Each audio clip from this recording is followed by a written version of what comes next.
Hey, what's going on, everybody? Zach here with Drafting with the Hick, and we're gonna try out a SOM block Swiss draft here. I've had a lot of fun with it lately. This weekend, I opened up a Mox Opal, a Batter Skull, a Sword of Feast and Famine, a Phyrexian Obliterator, and a bunch of like $1 rares, or $1 or $2 rares, like Birthing Pod and stuff like that.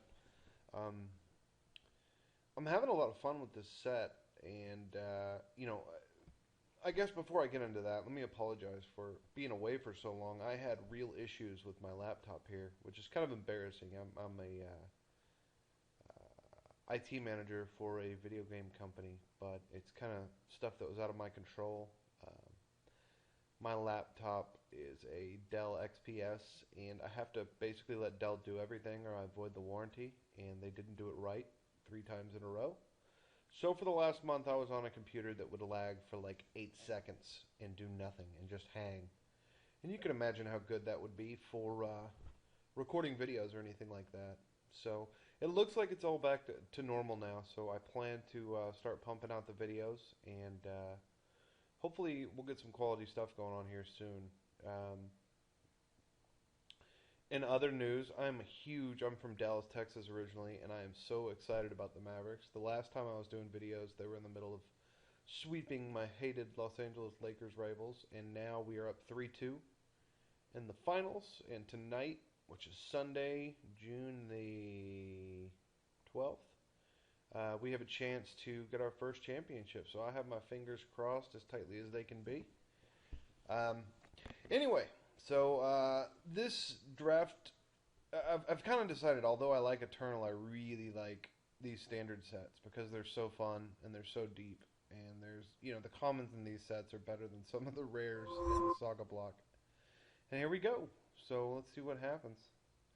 I have no idea what that card is. Omen Machine. I guess I should look at it. Oh, wow, that's horrible. Okay, well, there are some good cards in this pack for sure. There are no, like, snap first pick, grab it, like what is it called? Artillerize, I think? That would be better if it was permanent. That's actually kind of a cool card. Um, that's a really good card in any deck because it's a free +2/+2 that you can pay with the Phyrexian mana. Each color has a really good common. This is probably one of my favorite red creatures in this set. First Strike and Infect is no joke. This is really good if you want to go to an Infect route. This is really good for obvious reasons. It kills things. Same with this. I think the best card in the pack, though, is probably this Master Splicer. 4 mana for 5/5 worth of creatures, and I think we're going to go ahead and take that, so let's do that. All right. Well, okay. There's a really good card in this pack. What is this? Players white or 2 life for each creature. Wow, that's kind of a good card. If they're not running life, they're going to start dying really quick. But I really like red-white as an archetype, and if we take the 1 red card in this pack, excuse me. If we take the 1 red card in this pack, which is this guy right here, he's an unbelievable pinger that eventually kills anything, and a lot of decks just fold if you play this. So, although they're both 4 mana and they're both starting, the best cards in this pack are all 4 mana. It's this Splicer, this guy's really cool, and this guy's really cool. And I think the red one is a little bit above the others, so we're going to take that. Okay.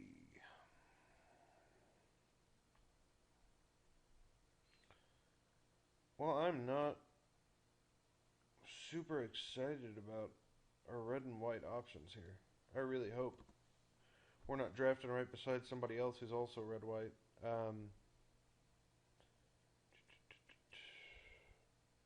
There aren't a lot of great options here.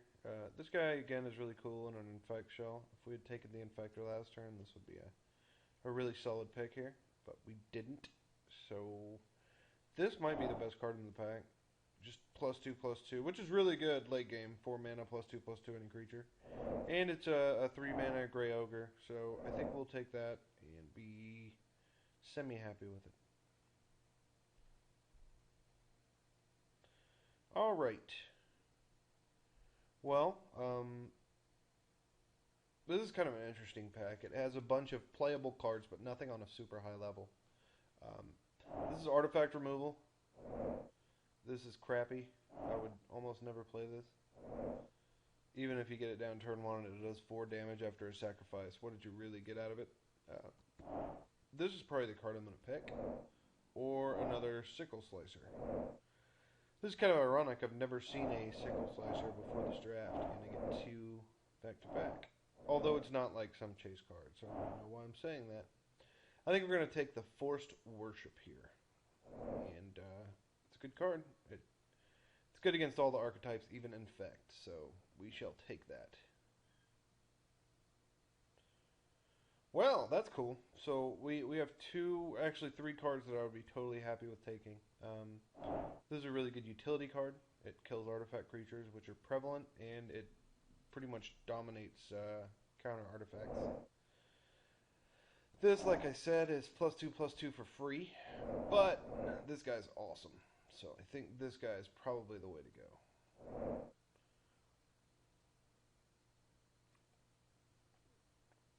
That is so weird for me still. There are all these cards I have to read. Exile, non-land, permanent. Wow. That's a horrible, horrible, horrible limited card.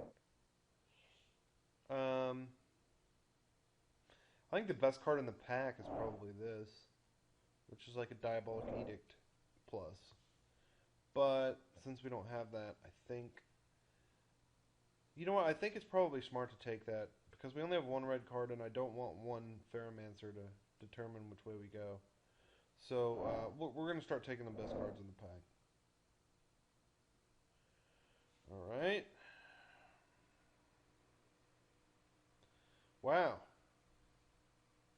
Right when I do that, there are 2 awesome red cards that we could play without hesitation. This guy I remember previewing on our classic podcast. And it actually seems alright. And this obviously is a Pyroclasm. So for our deck though, I think this guy might be a little bit better, and I think we should take this Slag Fiend, hopefully get some good artifacts. Alright, this is good news. So now we're getting a little bit of red and white now that we're at the end of the packs. So 4 playables here. You have the Land Fetcher. This, which is kind of like a 2-for-1 return from graveyard. You can get target creature and target artifact. And let's see what our costs look like so far. Hiding this. Let's see. I think we want the Panther. I'll take the Wellspring. Oh crap! I didn't get my pick in. Whatever. Okay, so I got... That guy's semi-playable anyway. 6 mana, 5/4, whatever. Kind of sucks, but we'll take it. So here we have 2 cards we can play. We got the best creature in red, or an off-color Phyrexian card. And I think that's a pretty easy pick. So, I want the creature. Alright, here I don't really see anything that we can do. This is kind of annoying, so I'll take this just to make sure I don't get annoyed by it. Cast creature spell. Alright, this card's probably not playable, but it's a cantrip, and it's kind of funny if you get like a late game 2-turn clock. You can make sure, you know, basically a 1-turn clock. So pick that. We'll pick this guy that I said I probably wouldn't play. Well, alright, we'll take the Scamp. No one's taken the Glistener Elf, and that's kind of surprising. So I don't really know what's going on with that. Alright, let's see what we get here. This set has some pretty good red and white, so I always find myself in red and white. It's kind of weird.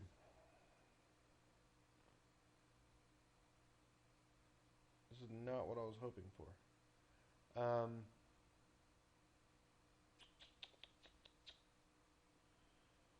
Alright, I'm probably going to take either the Plague Mirror, the Spin Engine, or the Sky Hunter.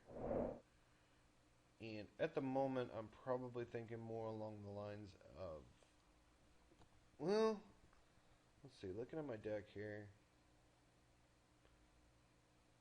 this is probably not going to be played, and this is probably not going to be played. What a wasted pick. I swear I have a wasted pick every time I do these drafts. So I think, what do I want? Between these two, and right now my mana is not like super ramp heavy, so I think I'm probably going to take the Spin Engine. Plus this will kind of help the Slag Fiend in case they do kill it, so why not? Alright, well, I see some primo removal and some really good equipment. So I think I'm probably going to take the primo removal because it also doubles with my Fiend here. So I'll take a Divine Offering. Oh wow, what a pack. Wow, this is a good pack. Okay, so we have a bunch of options right here. We have Burn the Impure, which is amazing removal. This guy, which is a house. And Flare Husk, which is good. Copper Carapace, which is good. But that's the best card in the pack, I think. So we will take the Mortar Pod. Do I want the Mortar Pod? I do want the Mortar Pod.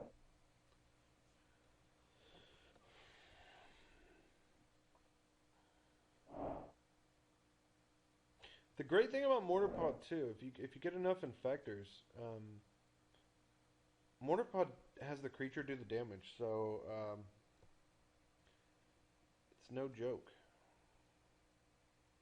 Alright, Mirror Welder kind of makes Slag Fiend a little bit worse, but it's a good card. I don't think it's good enough to pick this high though. So I think the picks between War Driver, Gargoyle, Sire, and Spin Engine, with Crush being a maybe. Maybe Time Strike as well, but probably not. I'm tending to lean towards how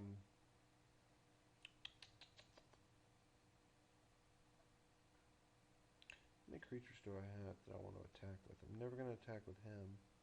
Probably not going to attack with him. I gotta pick one quick, so I'm going to go War Driver.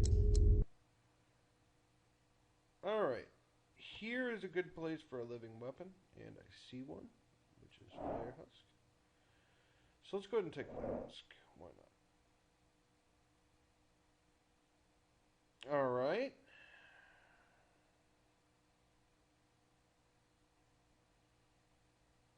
I wish I had some Artillerizes. That makes Wellspring so much more playable. Looks like we got a fast little deck here, though.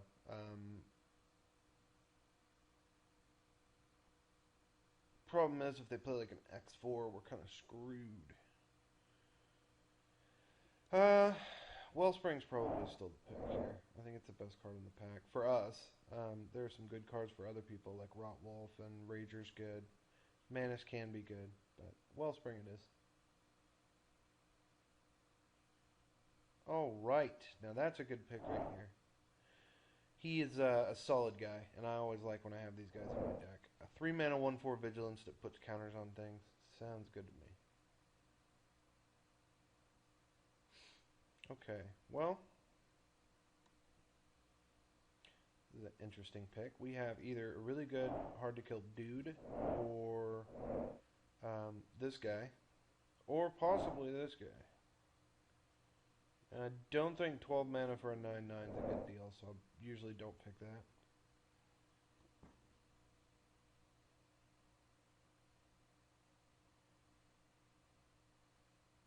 Alright, eeny, meeny, miny, mo.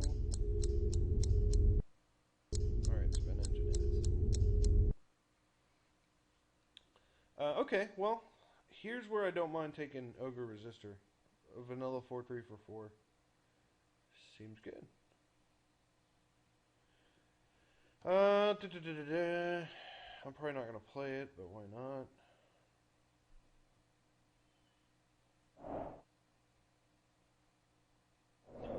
This is kind of all dependent, playing one guy like this, on if I get a lot of artifacts in pack 3, so we'll see. Wow, another spin engine. That is solid. It's one of my favorite cards in red. It is hard to deal with if you're not ready for it.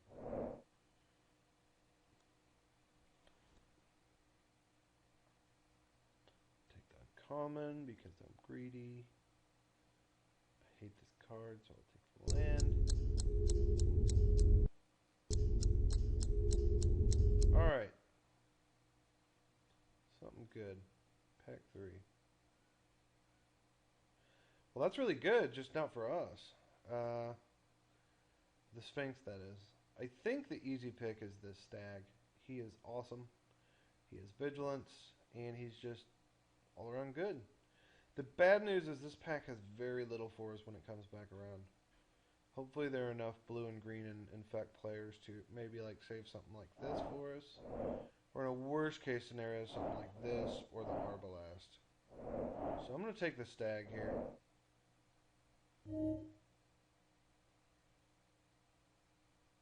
Pretty easy pick. Alright, well, this pack has some really good stuff for black, with Grasp of Darkness in there. In fact, one of my favorite creatures is in there. This guy would be awesome if it tables, but I can tell you right now, I love this card unlimited. Even though I was joking with a buddy about how this card's worth less than a penny buy price on Nova. At least it was yesterday, but it's so good. 8 mana, 8 damage to a creature. Hello. Alright, well, this is probably going to be an easy pick. This guy's awesome and I'd love to have him, but Arrest is too good to pass up. So Arrest it is. Alright, well, what do we got here?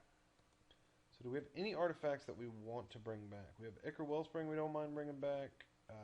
Flare Husk, all the living weapons are good to bring back. I think Glenhawk's probably pretty good for what we want to do. So let's do that. These both are probably going to be gone.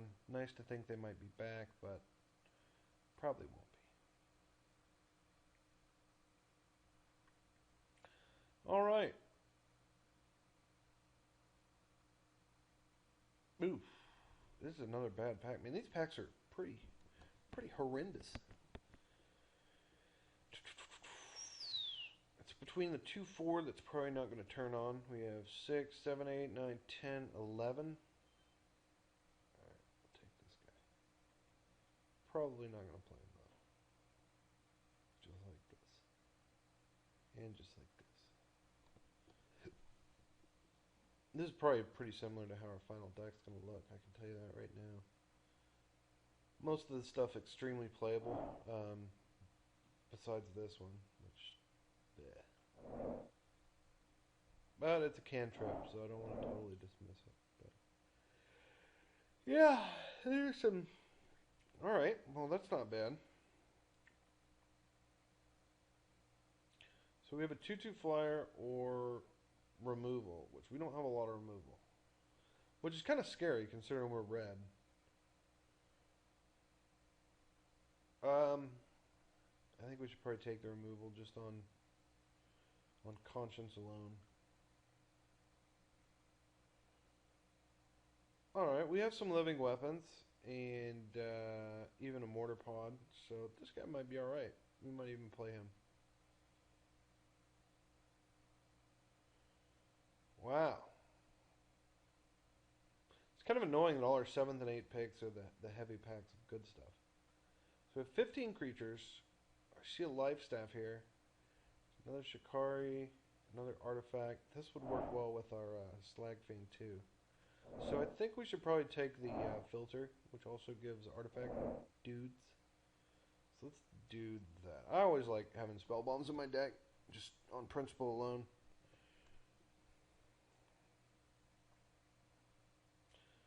Wow, well, if anyone is playing Green Infect, I mean, we probably should have been after seeing what our Pack 2 Pick 1 was, and all these cards that are available so late.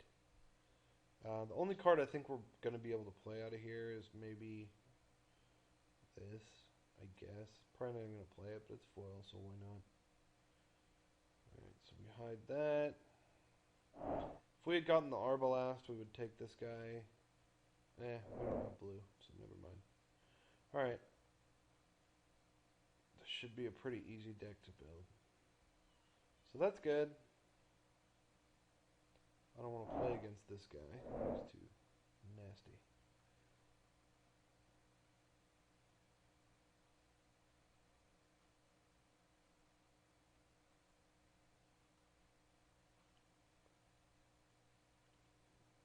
Wow. Man, rares are just worth nothing now. 2 years ago, there's no way a rare would be sitting in the pack and pick 15th. No matter what the format was, let alone a Swiss. So, let's build this deck real quick. Probably similar to what's on the screen. Slag Fiend's probably going to be a sideboard option. Because I don't see a lot of reason to bring up main.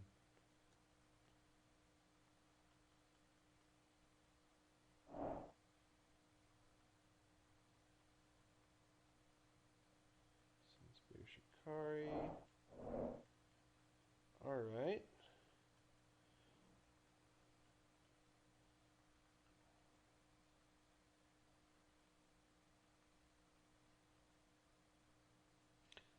That works out pretty well. That's 24. So if we're going to cut one from here, I think it would most likely be... Sadly, the Ichor Wellspring. Even though that combos well with the Glinthawk, I don't think it combos well enough.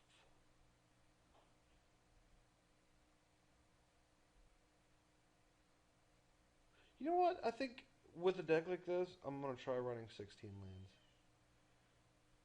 So that Wellspring actually might end up helping us out here. There's very rare... It looks pretty rare that we're going to need a lot of mana in here. Outside of the tower, which, I mean, it's a late game card anyway.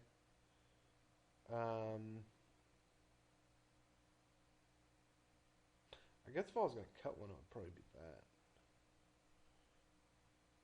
How does that look?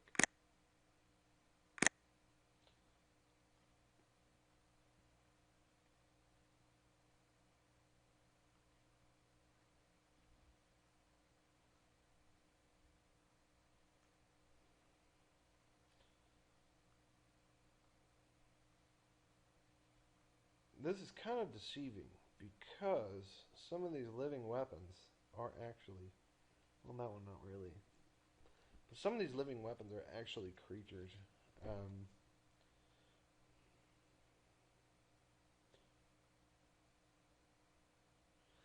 It doesn't look horrible. I mean, it doesn't look great, but definitely doesn't look horrible. So let's give this a shot here.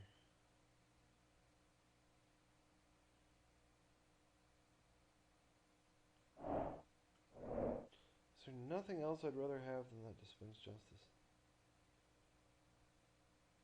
4/4, but he attacks every turn. That's kind of a big drawback. I have some good targets for my Glimmer Point. A lot of things. Living weapons, Splicer. Alright. I think I'm going to take... It's really a close call between these two. Because I'm probably not going to want to play this guy, and I'm probably not going to have enough mana to use this guy.